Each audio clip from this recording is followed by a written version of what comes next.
Ladies and gentlemen, there's a new amendment in town. New amendment in town. Introduced by Ben Hansen on LB 574, a bill to ban health care for trans kids. And what they'd like to do is a do-over of LB 626. You all had your chance to vote for Senator Merv Reepe's amendment for 12 weeks. If you had, you'd have your little abortion ban, and you missed the window. The ship has sailed. This is not a compromise. If you want to talk about compromising, you can bring a compromise next year. LB 626 is dead. Speaker Arch said that we're not going to have another abortion ban coming up this year several times in the press. Governing does not mean win at any expense. It means bring a bill, see it through the committee process, and get the votes. And if you don't have the votes, that's it. You don't come to us with this, crowing about what a compromise this is, flabbergasted by how ungrateful we are that we're not willing to see this for the compromise that it is.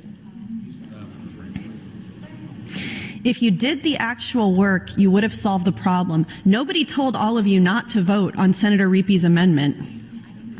You all made your own choice to do that, and now here we are, and you can't live with it.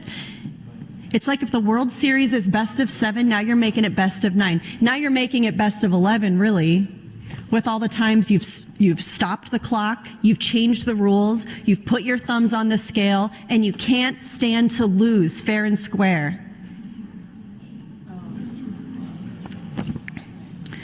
How about instead you elevate yourself, you inhabit the integrity of the democratic process, you bring a clean bill next year, and you get the votes fair and square that you have a supermajority for anyway. You've got all the Republicans, you've got at least 2 or 3 Democrats, and you haven't been able to get it done. Take the L. Stop subverting the democratic process to try and get it done. This is where Senator Merv Reepe needs to have a John McCain moment on the American Health Care Act, the ACA, where he voted no on McConnell's nonsense and said we need to return to regular order. One of you, Arch, Linehan, Reepe, someone's got to stand up and say, let's return to regular order. Enough shenanigans. McCain didn't even like the ACA. You had the votes for Senator Reepe's 12-week amendment if you actually took him seriously and didn't think you could railroad him and use him and call his bluff.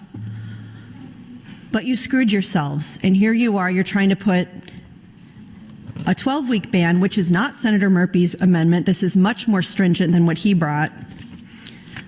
You're trying to put this on a bill to ban trans health care. The 2 most explosive nuclear bills of this session, you're putting them to, and I see Erdman's in the queue to call the question. We're talking about stuff. You can fall out of the queue and do it later.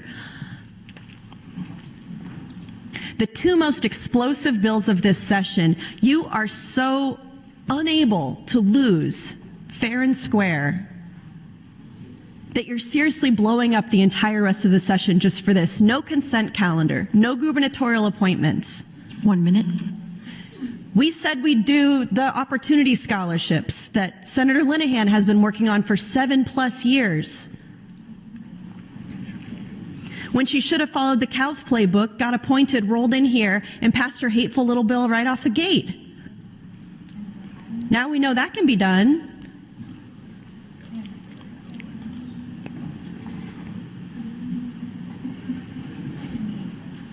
We're going to talk about the substance of this amendment because Nebraskans need to know they're watching us in the nail salon for F's sake because they don't like what you're doing.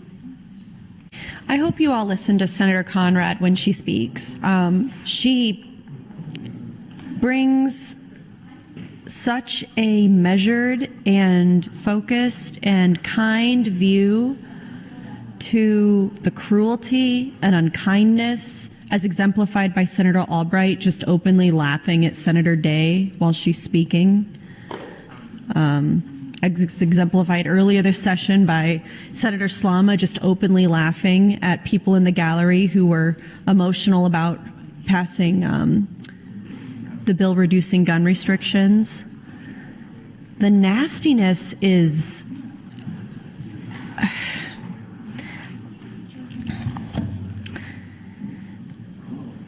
so we're taking another bite at the apple with the Preborn Child Protection Act brought by chiropractor Ben Hansen. Oh, don't be nasty, Megan. Well, let's say what it is. This amendment strikes the original sections and all amendments thereto and inserts the following new sections. So what this does is it hollows out the bigoted, hateful, anti-trans bill brought by Senator Kauth, supported by most of you, even though you know how deeply this affects me personally, and thereby destroying the relationship that we have, thereby completely burning the bridge with me as a coworker and a colleague by choice. What this bill does is it hollows out that bill and it adds a 12-week ban with criminal penalties that has never had a hearing, that is a completely new bill that has never been heard before in this legislature, needs to be heard in front of judiciary since it has criminal penalties. And then it also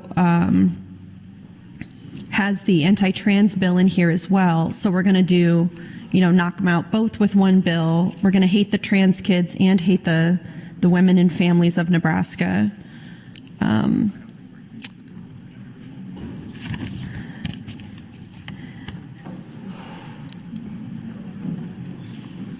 Okay, I'm just reading part of this. It has a grandfather clause, which I know that proponents of LB 574 have really been fighting for in these negotiations, or listening session, as Senator Kauth calls them. But what a grandfather clause does is it's basically delayed implementation. What does this mean when we have a family that's moving to Offutt Air Force Base and they have a child who's 16 or 17 who's been on hormone therapy for a few years perhaps, and they move to Nebraska? Will they be able to continue hormone therapy? Well, that's not clear from this bill. Everything that Senator Conrad says has been so resonant with me, and I'm so annoyed and frustrated that it hasn't been resonant with you. The venom, the hatred, the willful division of this institution and in this body, the way it has fallen from dignity and the good work that we're called here to do. The vast chasms that we have been willing to bridge on things like tax credits, support, public dollars for private schools that Senator Linehan has been working for 7 years. There are so many trades that we gave you, that we were willing to do to protect women and kids in Nebraska. 1 minute. And none of it was acceptable to you. This is really a Rubicon moment in the Nebraska legislature where we have crossed a point of no return to me.